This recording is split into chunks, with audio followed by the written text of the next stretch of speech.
Araminta, how are you doing? Good, thank you. How are you? I'm very well, thanks. Thank you very much for speaking to me. Not at all. Huh? Oh, you're British.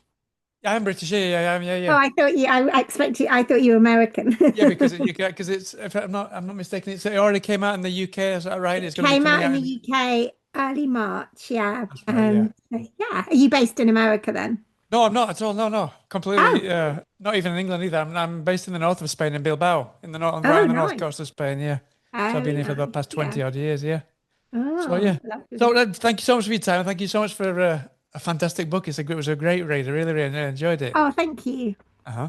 So I mean, the obvious question I have to ask is the title itself, Unreliable Narrator. Just with having that on the book cover itself, that's kind of like selling it what it does on the tin, so you know that the readers are going to go into it expecting not to trust anything they read. So Yeah. how is the writer of that story? Do you go in there making sure that you don't that they don't feel like they're being led on all the time, if you know what I mean?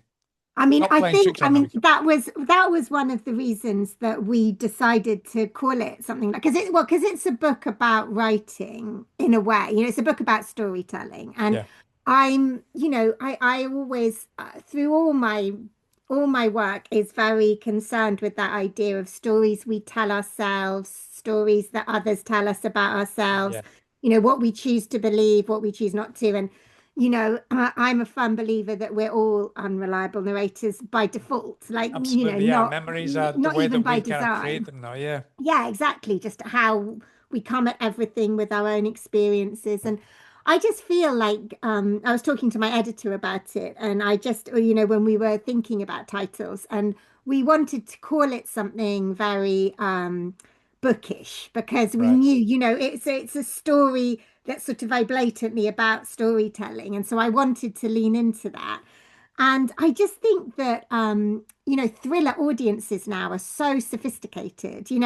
We all know Yeah. so much what we're meant to be getting and everything. So we just thought it was quite fun to because it is about unreliable narrators, but then almost every thriller is about an unreliable narrator. Almost every book is about an unreliable narrator in ways. So we just thought it was quite fun to like really lean into it. Um, but as for, not tripping people up at every stage, I mean, I'm always really aware of that as a thriller writer. I think that I really dislike books that sort of lie to a reader. Yeah.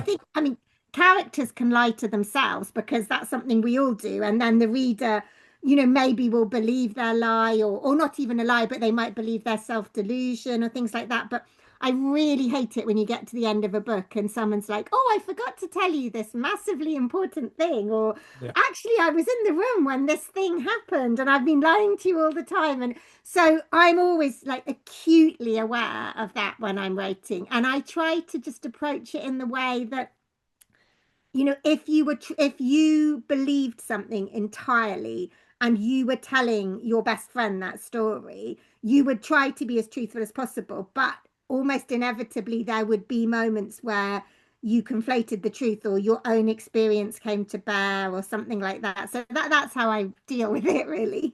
Uh-huh.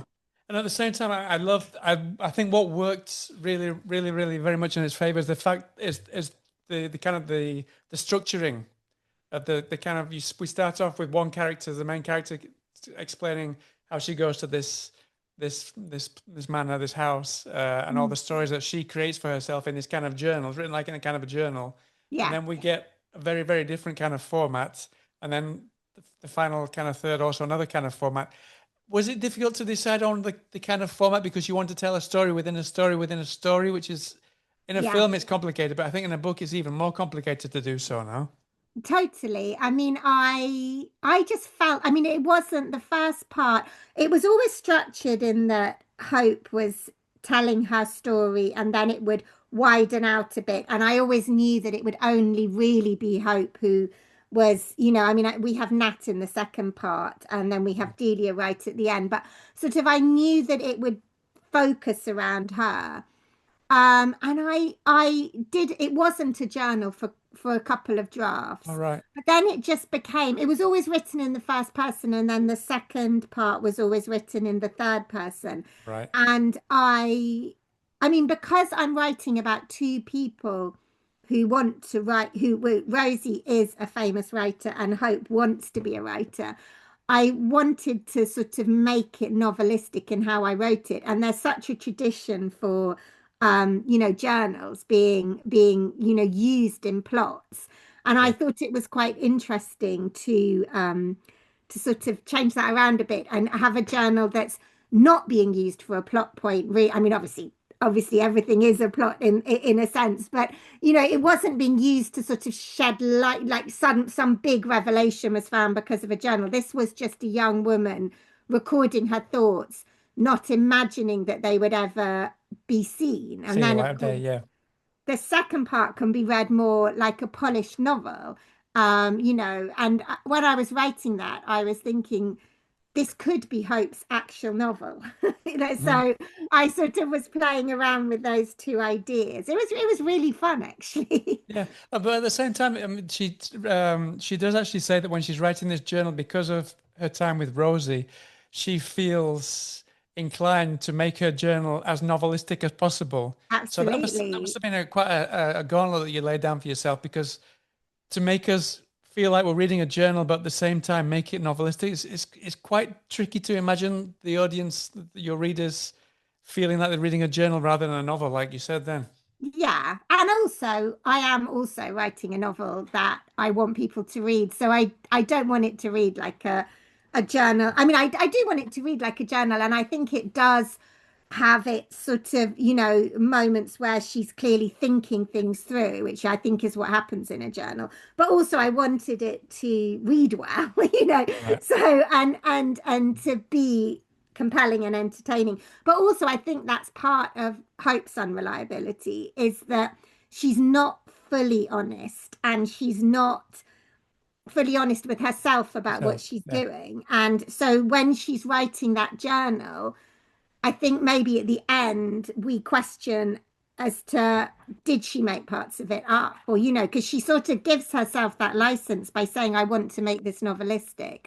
Yeah. And then yeah, so what does that mean? Because obviously a novel is a work of fiction, so has she fictionalized certain parts of it and everything, which becomes a big question, I think, in the second half of the book. Uh-huh. I want to talk a little about the actual where most of the story takes place is called Shadowlands, where Rosie lives with his wife and company. Yeah. And it felt very much like I imagine it was very intentional. It was kind of a crucible of privilege. We've got these Glencourts that are inhabiting this place, and Hope is desperate to kind of be near this place and kind of stay there. She feels like she doesn't want to leave, and at the same time, Nat, who's another character we see later on, is completely the opposite and very unimpressed by people Yeah. who are in privileged places. I'm quite curious. How did you decide on those three specific points of view to tell this story? Well, I mean, you will know, I've been having this conversation with Americans, and in fact, I had an interesting conversation with an American the other day who was saying, in fact, it's similar in America, but in the UK, we have such a bizarre relationship with class and privilege, Yeah, and we still um, feel that these people are worth something or owed something. And I mean, if you look back, all those stately, well, 90% of those stately homes were just taken by Henry VIII. inherited. Yeah, yeah, When he turned us from a Catholic country into, the church, when he created the Church of England, or Cromwell created the Church of England so that he could get divorced or behead his wives or whatever.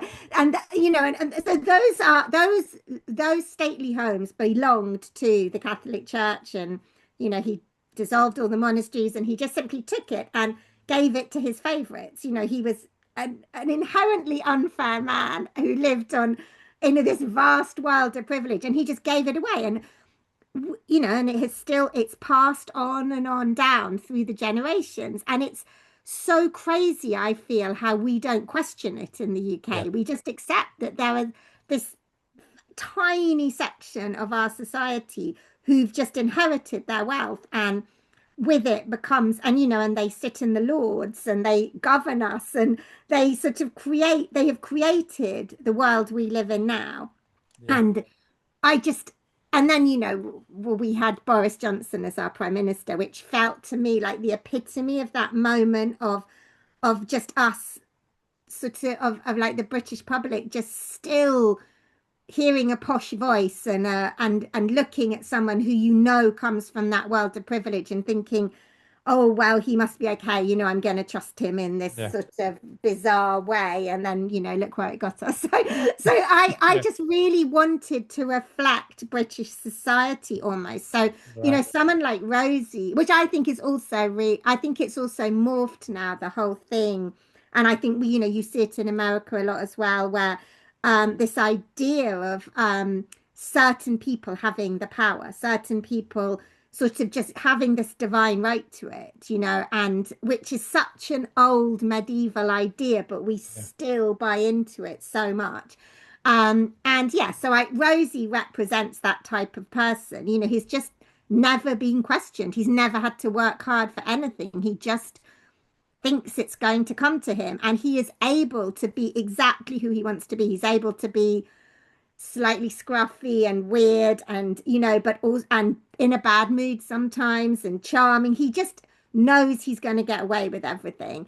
And then Hope is so representative of so many people in the UK, certainly, who are see that world and are totally overawed by it and want to be part of it and are fascinated by it. But Nat, I think, comes from a place where she's not from that world at all, and it just irritates her. It's just, to her, it represents everything that's unfair about society, and she comes from a world that feels unfair anyway. So Mhm.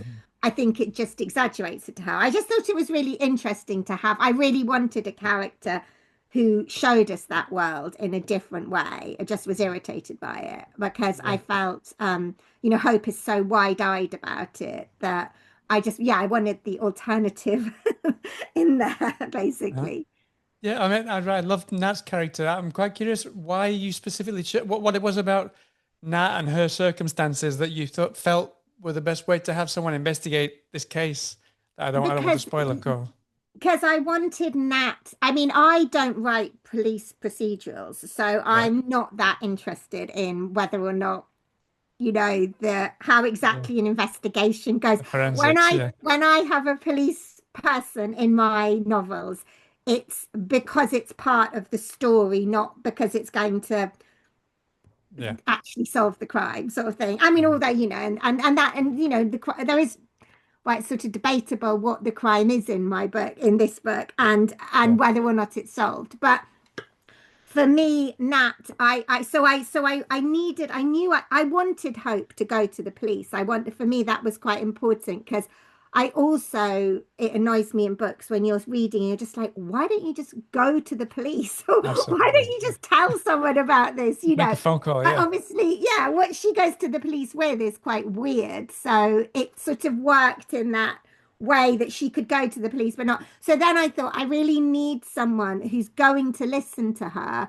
for their own reasons, Yeah. and they're not the traditional reasons of, oh, I'm going to solve this crime. Although Nat does want to find out what happened, she sort of wants to right a wrong. She feels like her life has been. Nat finds it hard to accept who she is, and the way that her childhood was, and the way that she then has the person she's become, she finds really hard to Yeah. accept. And so I really wanted to get to a place, which I hope I did in the end, where these two women are sort of teaching each other something about themselves. I think out of all the characters, they learn something from each other that's Yeah. really valuable for each other. 100%. Yeah. Because I really appreciate it. I don't want to give anything away, but she we get to see all the flaws that she realizes that she has, and she kind of, they both, like you said, they both learn from each other's flaws. Yeah, Very because much I mean so. Yeah. Nat's big thing is she is in her wife is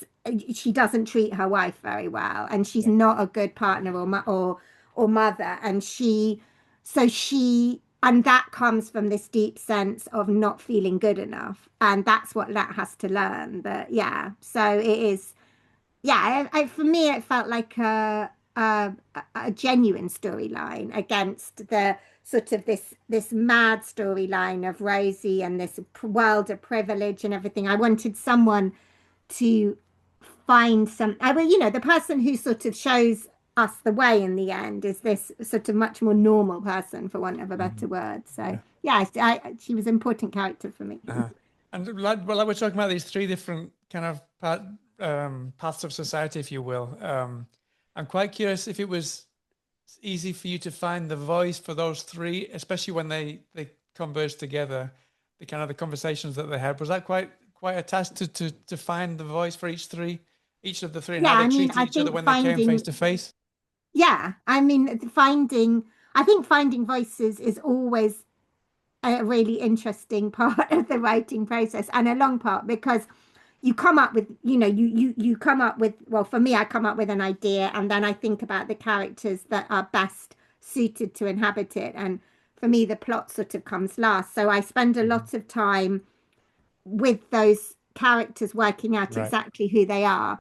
And so I find like in my early drafts, I'm often saying things. The characters say things that they wouldn't actually say. It's me Right. sort of telling myself who they are. And so I think it's more like second or third draft that you find their actual voice. You start to really know who they are. Yeah. And then I always find it comes quite naturally. I think if you really, really know who your character is and why they are the person they are, you do hear them. It's so weird. Sure. You can hear how they speak and you hear, and so I hope when they come together, then that's very distinct and the reader knows who's talking. I mean, Uh-huh. in an ideal world, as a writer, you could have like a page of dialogue and you wouldn't have to say any what you wouldn't have to say Rosie Rosie said said, "Oh, yeah, yeah, yeah, but I don't yeah." think, I mean, I don't really, I don't think I'd be brave enough to do that, but that would be the ideal. No, but yeah, but that'd be quite grueling for especially for the audiobook reader, for Yeah, example. Yeah, exactly. Yeah. brilliant. So, I'm quite curious. I mean, you mentioned that a little bit about you get into the head of these characters to get their voice. In the story, Rosie, he has like a dictaphone and he Mm. records things for Hope to type up and whatnot, but they're all very kind of sporadic. So I'm quite curious where that idea came from. Is that a similar kind of style that maybe you use? Maybe you make sporadic dictaphone No, notes on some, or is it just no, I something that have you came up never with to done that. I to tell help you with the where story? well, my father used to use a dictaphone when I was young in his work. But in a very different way to how Rosie does it. And I liked the sort of visual idea of it.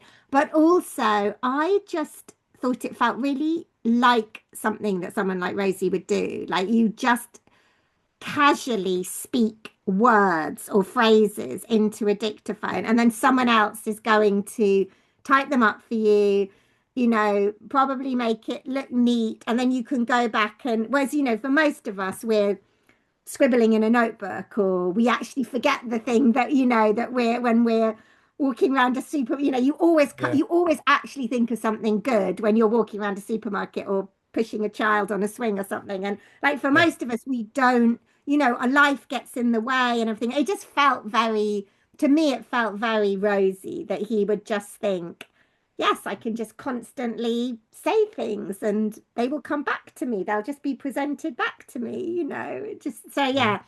yeah, it felt yeah.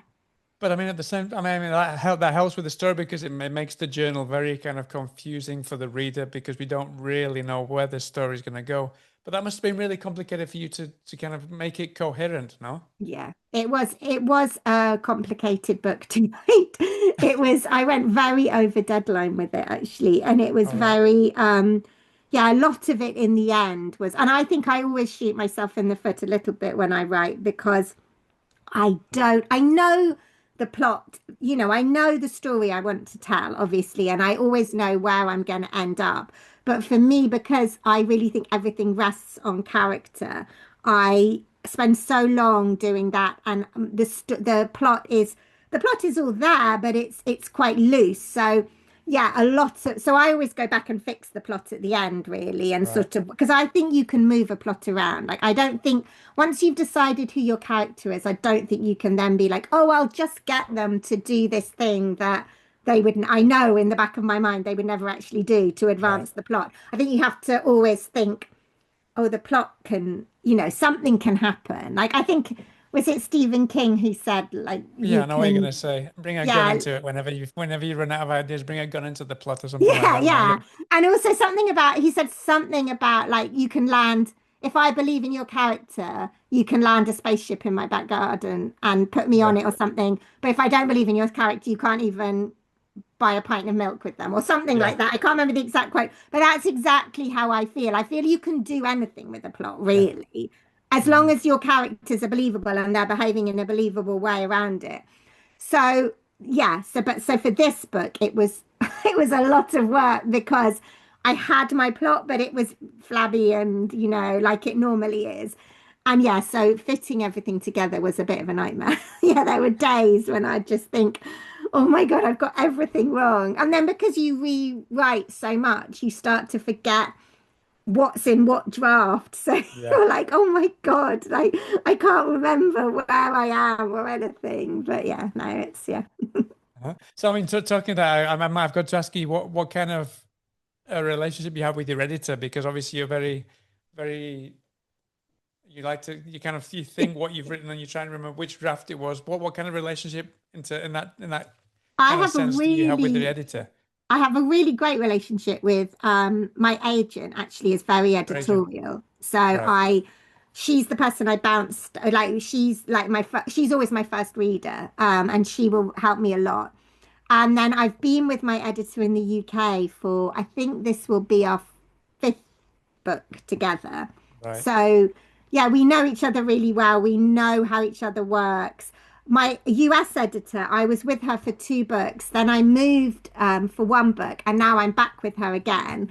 And so, again, I really trust, I'm really lucky, I think, in that I really trust I trust those three women a lot. And I Mhm. know that and they work really well together as well. So, like, I don't think there's never been a situation where we've really all disagreed about something or, Yeah. they'll give different ideas and yeah, I mean, sometimes, yeah. So it's a really collaborative relationship I have Uh-huh. with all three of them, I basically. hadn't And realized that. So the US editor and the UK editor, they actually work together to kind of well, come they to don't a work common. literally together, as in like they get together and decide what they're going to say. They both edit the manuscript Right. and then I mean, they do probably talk as well. I mean, they do talk as well, but they edit the manuscripts and then I get them both back and I will think about like how like what they're both saying like I'll think Right. and so then I'll go back to them both with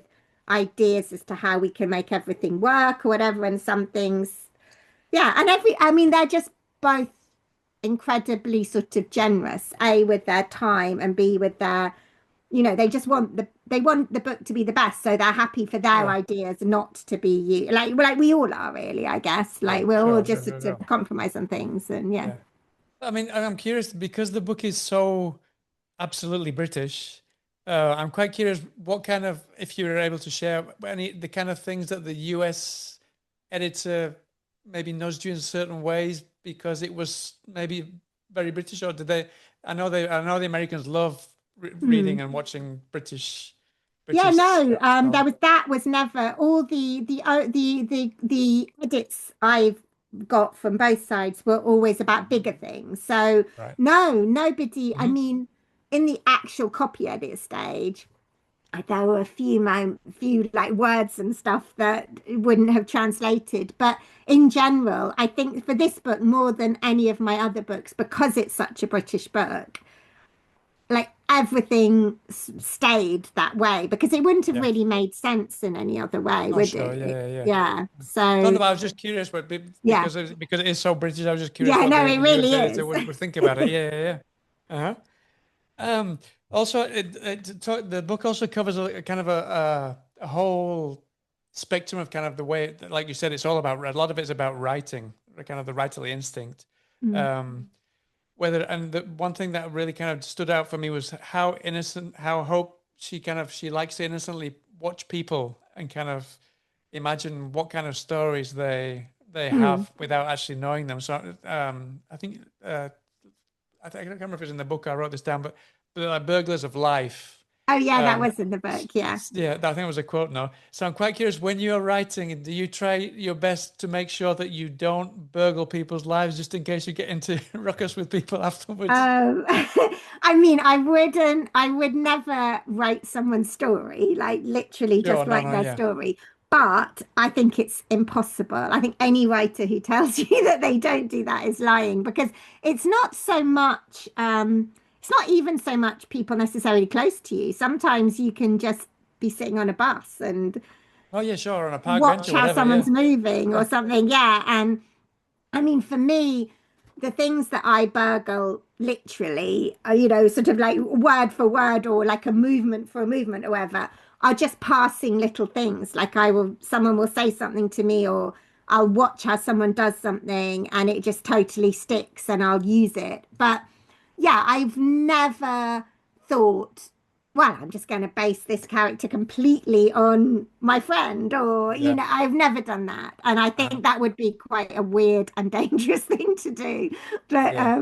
Yeah, But I'm sure I people have. imagine maybe some people, some of the relatives or friends have maybe commented on things that you've written, maybe subconsciously, and they're like, "Yeah, that wasn't based on me, was it?" Oh, yeah, totally. I Yeah. mean, my husband, especially, not, he doesn't think things are based on him, but people always say to him, like, oh, was that, is that All right. you? Is that, or yeah, I mean, especially because I have quite a lot of male characters in my books they're not sort of they're not out and out, like, they're not out to sort of kidnap and murder someone, but Yeah. they're really psychologically damaging or they're very coercive or something like that.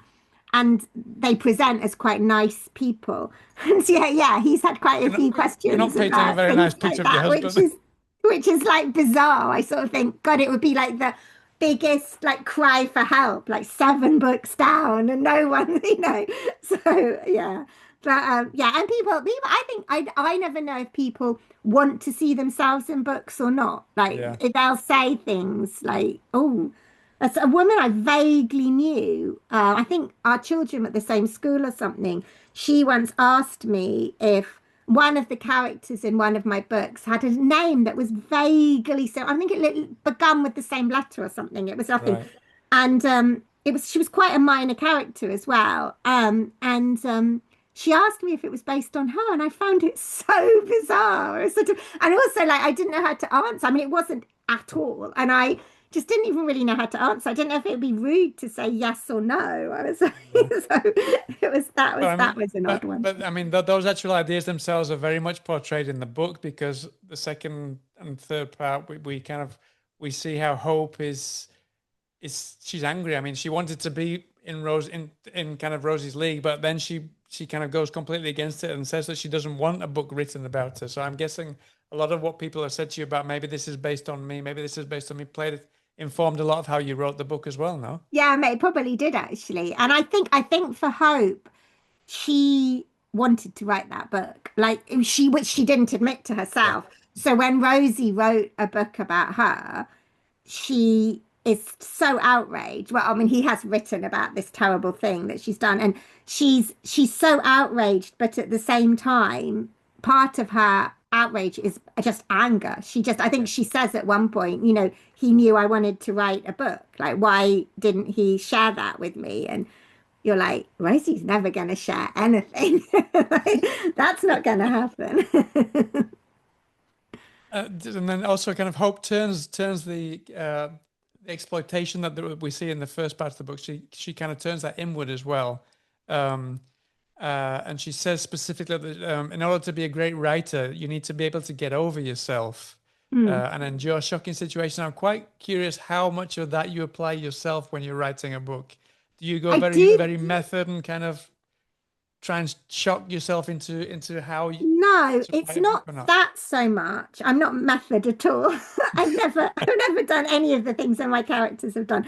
No, but I mean, I do, like we were saying about being a burglar of life, like I do, because I write very much about domestic settings and things like that. Obviously, things I feel and think and ways things I've done have come into it. But no, I think that what I meant by that, actually, I do actually think that. And what I mean by that is I think when you start writing, I was saying this to a student the other day, I think you're very aware that it's a public forum and that you are going to be judged on what you write. But I think the mistake, and I made this mistake when I started out, I think the mistake people make is to be nervous that people are going to think that the opinions in a novel are your opinions, which they absolutely do. But Yeah. it was William Empson, so I keep on quoting people, which is really weird, but he said something about, I read it just the other day. He said something about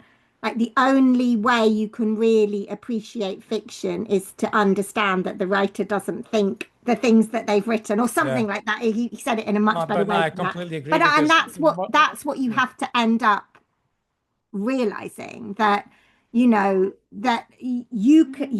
got to get beyond your personal shock and disgust at something Yeah. and write about it if you really want to explore the human condition. Like, let's hope Nabokov did not agree with Humbert Humbert, or he didn't, Yeah. but he put himself right in the mind of the worst sort of person. And, you know, I think you have to not be scared of people saying to you, I can't believe you think that this is okay Yeah. or that's okay. And you know, Yeah. you have to get past your shock at situations, I think, in order Yeah, to be but able to at the write same about them. time, we need to have these kind of characters, otherwise the story's not interesting. We need to have Yeah, unlikable, dislikable characters. Otherwise, it's just going to be people that are just like you and me every day, going for a loaf of bread exactly. and a pint of milk, and it wouldn't that wouldn't be a story. So Exactly. I mean, we need yeah, shock, something to shock the system a bit. well, that's the thing. And I mean, we are asking people to part with their money to buy our books, and they want to be entertained. And so yeah, and the majority of literature is about a pivotal moment in somebody's life. And that doesn't have to be a huge, great, big, world changing thing, but it's always going to be something that to the person who is, the protagonist of any story, it's going to feel shocking and life changing. And Mhm. otherwise, yeah, like you say, what are we asking people to see? Follow us around on our daily life that's quite Yeah, mundane exactly. that Yeah, no, we I mean, all just do. at the same time, I guess when you're writing these characters, you must be, because of what you just said, I guess you very much try to make characters that make your readers judgmental about who they're reading about. No. Yeah, I mean, I a part of why I write is to make, like it's I like when people question things and question their relationships to things. And I think that shouldn't be your main aim when you start writing a novel, because No. like I said, you're also entertaining people. That is your primary job as a novelist, I guess. But I think a really large part of it is thinking about things. It's a long form, and it's for me the best anything, whether that is a song, a film, a painting, makes me think something. It Sure. makes me question my place and Mhm. question the things I believe in, and that can be really uncomfortable, but I think that's really important for Yeah. I think that you have to have that in your mind, or you have to not be scared of that when you're creating something. Mhm.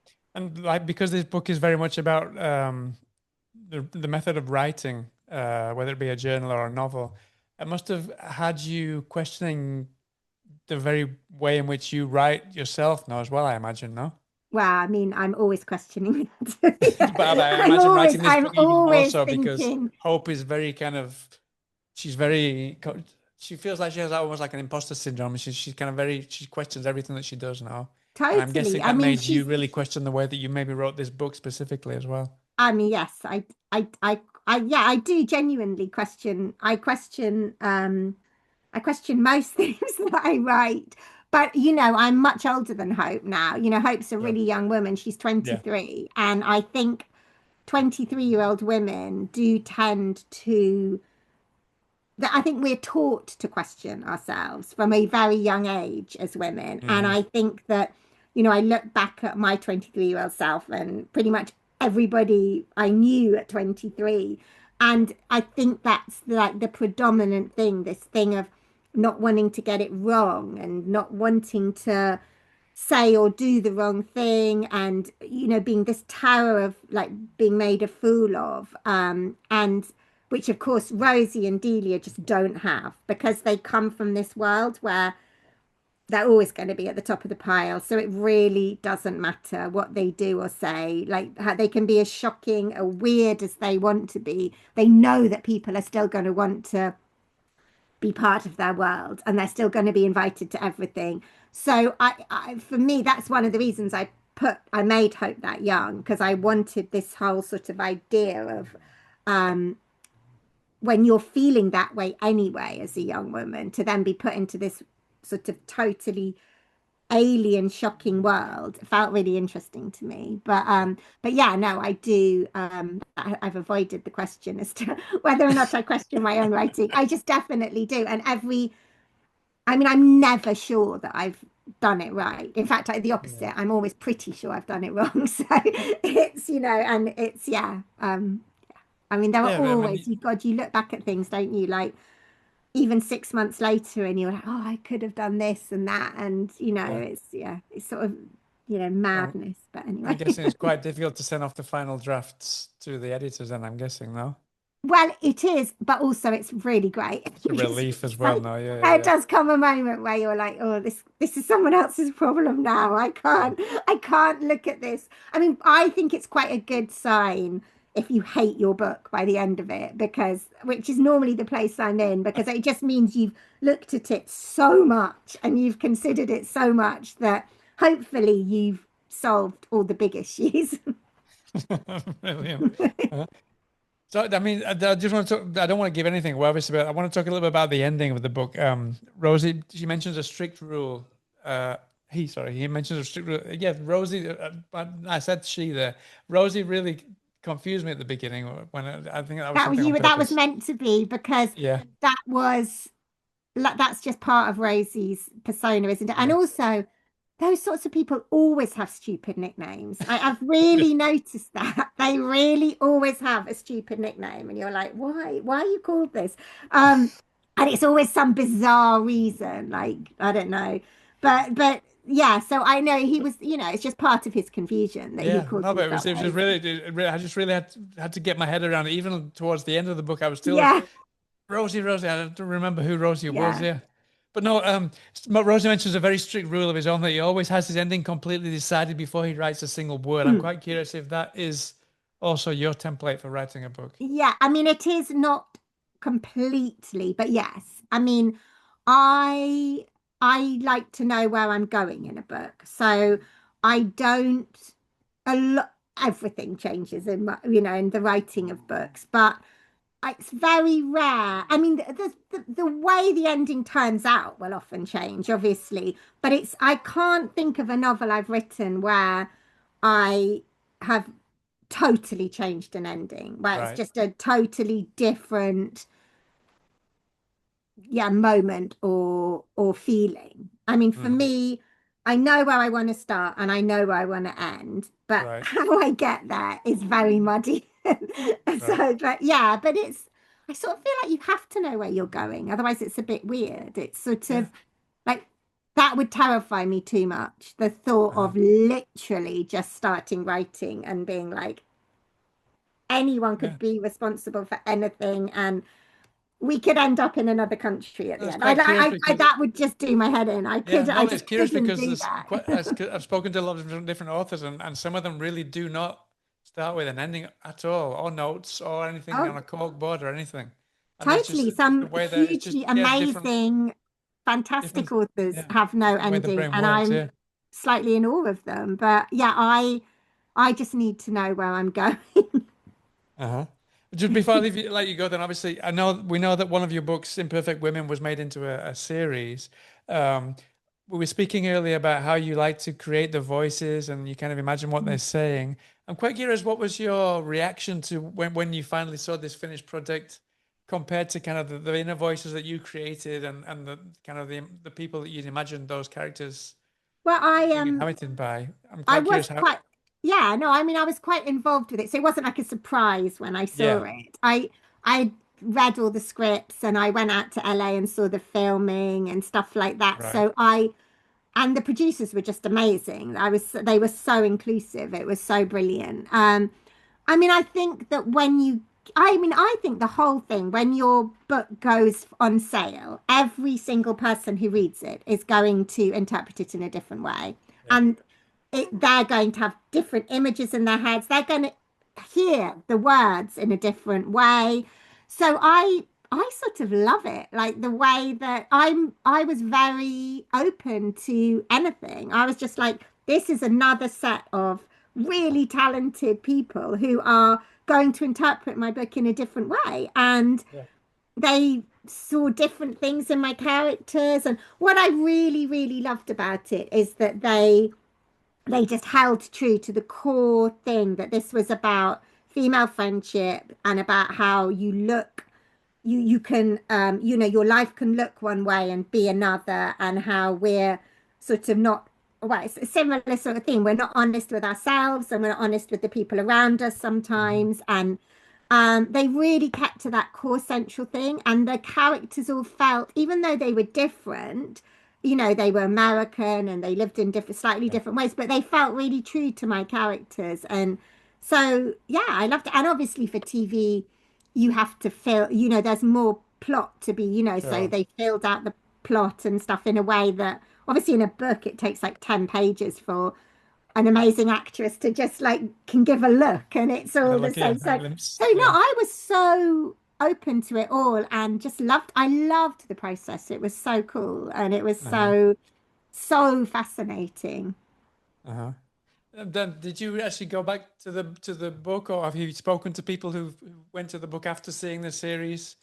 And Yeah, I mean, because I haven't gone back to the book personally, uh, but uh, yes, no, I mean, yeah, I've had loads. I mean, I've had so many comments, people who are, I mean, because they changed the ending a little bit, well, quite a lot. I mean, they didn't change the feel of the ending, but they yeah. changed sort of a fundamental thing that happened. And, yes, I've had a lot of people having opinions on that, but for me, it really made sense for the TV what they did. And again, like I said, they didn't change the feeling or the reason why something happened. I can't say what, Mhm. but Yeah, they yeah, didn't change sort of the why stayed the same, which for me yeah. is always the The important most important thing. bit. Yeah. Yeah. Mhm. So Yeah, no, it was sure. just, it was a brilliant process. Fantastic. Talking of America and UK again, I always like to ask the authors how much input they give for the different covers, because the US and the UK usually get very, very different covers, and this is the case here. I'm quite curious how on board you are with these two covers Oh, and I how they came really about love to be the so covers. different. I love them for Unreliable Narrator. I mean, you don't get a huge say. They normally present you with sort of three covers and Right. say, this is our favorite. And I mean, no, there have been times when I've really disliked something that I've said and my editor has listened and gone back and changed things. But I think from a cover, where they're positioning your book. So Yeah. actually, with Unreliable Narrator, both the UK and the US covers are the first covers I was shown, and I really All just right. loved them both. I mean, tweaks happened and little things changed, but I really loved the whole concept of both of them. And I thought it was really interesting that they both used the idea of the swimming pool, like water, that thing Yeah. of sort of being out of your depth, which is exactly what Hope Yeah. feels for so much Uh-huh. of the novel. So I thought that was really clever, and I really loved the colors and everything. So I think ultimately, your publisher is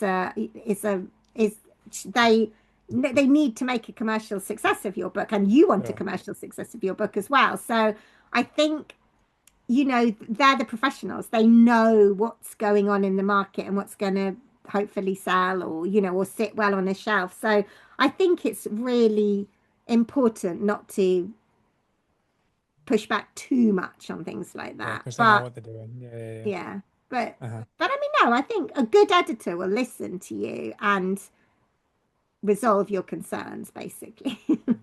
No, but, I think they're both they captured the like you said, they captured the kind of the essence of the book really, really well. Yeah, I think they do as well. I yeah. really love both of them. Yeah. Uh-huh. Well, listen, Araminta, thank you so much for your time. Not at I all. wish you the best of. I know it's gone down really well in the UK, but I wish you the best of luck with the release in the US Thank next month. you. And hopefully, I get to speak to you again sometime soon about the next book or next project that you get Definitely. off the ground.